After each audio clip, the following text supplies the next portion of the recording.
সাকিব, তুমি এটা কি করছো? কে সাকিব? সাকিব কে? হ্যালো না, আজকে তুমি কখন আসবে? মানে আসতে তোমার কয়টা বাজবে? প্লিজ প্লিজ একটু বলো না, আমার তো দরকার আছে। আচ্ছা, এটা কাজ করলে কেমন হয়? আমি তোমাকে নিতে আসি। ঘটনা কি?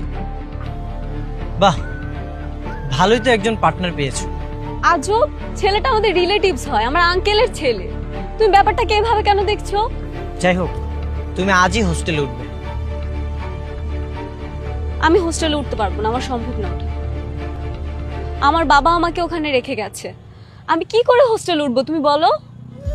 বাহ, ভালোই তো, সবকিছুই তার অনুকূলে আর আমার প্রতিকূলে।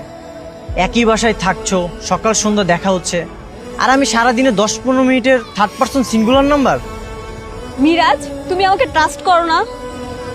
তোমাকে আমি ট্রাস্ট করি, কিন্তু ট্রাস্টের উপরে আমার ট্রাস্টটা উঠে গেছে। পৃথিবীটা বড় অদ্ভুত।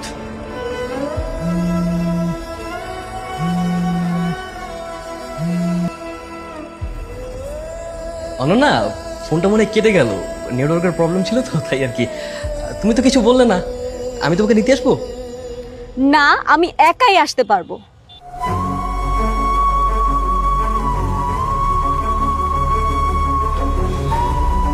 তুমি তাহলে হোস্টেলে উঠছো না? না, আমার পক্ষে সম্ভব না। চলো কেকটা কাটি। যাও, বসো। এই নাও।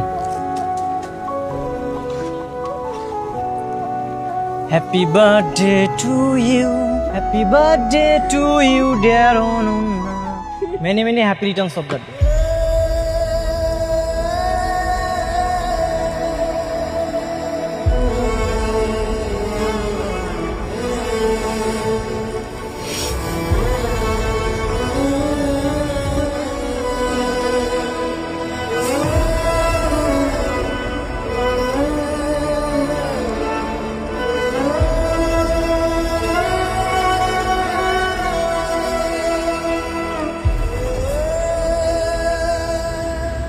কি এবার তুমি হ্যাপি?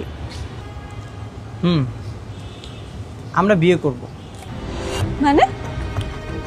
হ্যাঁ, আমরা কোর্ট ম্যারেজ করব। তুমি কি রাজি? আচ্ছা, তুমি কি পাগল হয়ে গেছো? মানে আমি অ্যাডমিশন পরীক্ষা দিতে এসেছি, এই অবস্থায় বিয়ে? আমি তো সংসার করতে বলিনি, আমি জাস্ট বলেছি কোর্ট ম্যারেজ করব। তুমি কি রাজি? মিরাজ, দেখো বিষয়টা। কোনো দেখে দেখিনি, আমি তোমার জন্য ওয়েট করব। তুমি যদি আসো তাহলে আমাদের রিলেশনশিপটা বিয়েতে পরিণত হবে, আর যদি না আসো তাহলে আমাদের গল্পটা এখানেই শেষ। বাসায় কি ভেবে দেখো কি করবে।